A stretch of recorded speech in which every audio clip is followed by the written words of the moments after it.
Hey everyone, Boston here with VectorVest. Let me ask you something. Before you bought your last stock, did you already know what would make you sell it? Because one of the biggest frustrations that we see here at VectorVest isn't about finding what stock to buy, it's watching investors hold on to them long after they've stopped behaving the way that they should be. I actually think knowing when you'll get out is just as important as knowing when you'll get in. So today, I want to show you a simple visual process that I teach that can help you recognize when a stock may be telling you that it's time to move on. One thing that I've noticed over the years is that in the investing world, they spend a lot of time talking about what to buy. You'll see or hear things like, this is the next big opportunity, and here's the stock everyone's watching, and don't miss your chance. And there's nothing wrong with looking for good opportunities. But what almost nobody talks about is the other side of the trade. How do you know when it's time to let it go? At what point do you look at a stock and say, this isn't doing what I expected anymore? Because here's the thing, knowing when you're going to get out of a position is every bit as important as knowing when you're going to get into one.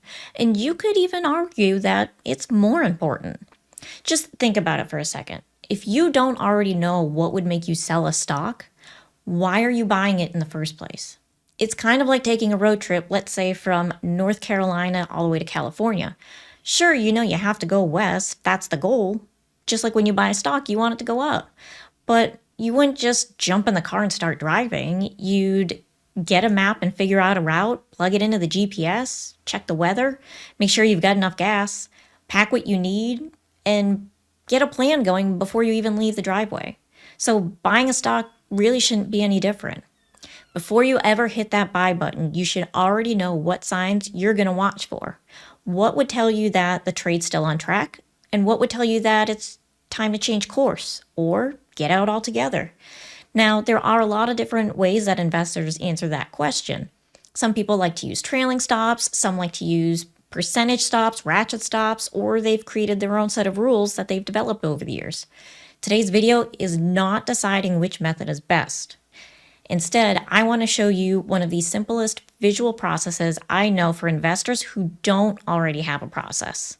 I call it the 3-strike rule. Now, this isn't the only way to manage a position, and it isn't meant to replace whatever process you already use if it's working for you.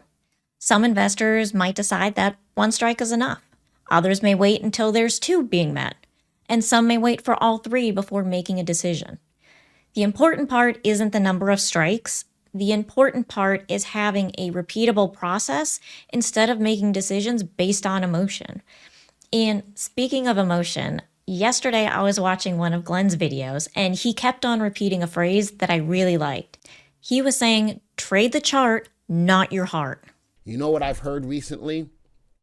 Trade the chart, not your heart. And I think a lot of you get caught up in there in the stocks that you really like, and you trade with your heart and leave the chart. And you don't look at the chart. Oh no, it's going to go up. And when it doesn't go up, you're beating yourselves up because you should have listened to the chart. That might be one of the best pieces of investing advice that I've heard in a long time, because it's so easy to become emotionally attached to a stock. I think we've all done it at some point. Maybe we've owned it for a few years, or maybe it's made us a lot of money. Maybe we're hoping that it'll turn back around soon. But the market doesn't care about how we feel about our stocks.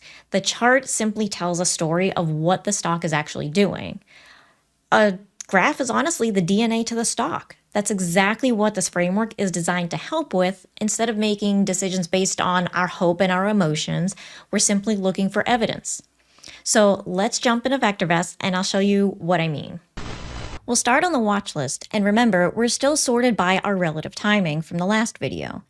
This time we're in an ascending order, so the lower RT is brought to the top just to make it easier for our video. We're going to focus on the stocks with the lower RT ratings. RT, which stands for relative timing, is our short-term price trend. RT above 1 tells us the stock is in an uptrend, while RT below 1 tells us the stock is in a downtrend. So there are stocks on this list where the RTs are above 1, so they don't really need to be worried about right now. But there are quite a few stocks on our watch list with RTs below 1, and they should all be looked at, but we're just going to focus on the lowest 4 today. So we're going to highlight and open up our graphs. And immediately it's going to open up to our 1-year stock chart. For strike 1, we're going to take a look at our price. Now, you could have bought this at any time. You could have bought it over here. You could have bought it in the middle, at the tops. Depending on when you bought this, can make a bit of a difference. But look at this stock. Immediately, I get stressed out looking at it. We're running down here at around $1.50, and it shoots all the way up to $4.50. Then it comes back to $2, kind of goes to $2.50, all the way back to over $4, back down to $1.90. This is going everywhere with the price. Strike 1 is looking at the price. Is it going sideways? Is it very volatile? Is it causing you stress? If so, it's meeting strike 1. Next, strike 2 is going to be the RT itself. When your RT falls below 1, which is our golden line right here, once it drops below 1, that's telling us that the trend has started to weaken. So now we're simply looking at 2 easy pieces of evidence. We've got price behavior and we've got trend, both pointing downwards. They're in the same direction. Finally, we come to strike 3, and that's when the stock becomes a sell recommendation. If you remember earlier in our series, we had talked about wanting stocks that had prices being higher than their stop STOP price. I mentioned that once the stock falls below the stop price, it becomes a sell recommended stock. So this is another piece of evidence helping us to confirm that our stock is no longer behaving in the way that we want it to. So for plug, this is meeting all 3 strikes right now. Let's take a look at our next stock. Next, we have SpaceX. So this is less than a 1-year graph because SpaceX has not been around quite as long, but let's start with our 3 strikes. So as soon as it became public, it had a nice run up, but it's come down since then, and it's been going sideways and ultimately still down. So I would 100% say strike 1 is being met. Strike 2, the RT, started strong, but it ultimately fell back down under 1 by June 22nd. So that's telling us that we were starting our downtrend, and here it goes. It continues to go down. And lastly, a sell recommendation. We got our first sell recommendation on June 23rd. At any point after that, this really isn't worth purchasing because it's meeting all 3 strikes. Next on our list is UFO. All right, let's take a look. So we've got our price has been moving sideways for most of the year. It ran up, hit a high, and it's come back down. Same idea. The price isn't doing anything great since about midway through June. So opinion-based, sure, but I would say strike 1 is being met. Strike 2, the RT fell below 1 June 12th. So not doing us any favors, is it? And then finally, if we waited, we would have hit our sell recommendation. If you've noticed this blue line going across the graph, that is our stop price. And that's what we keep talking about. As soon as the candles close below that price, we are now in a sell recommendation. So all 3 strikes are getting hit on UFO as well. Lastly, we have FSell. Again, depending on where you bought it, it's up to you if you still want to hold it. If you'd bought it between, let's say, February, March, around there, you would have had some nice runs up, but I personally would not have held it all the way through these downturns. This is too much stress for me looking at this. The stock's very volatile. It goes up, it goes down, it goes up, it goes down.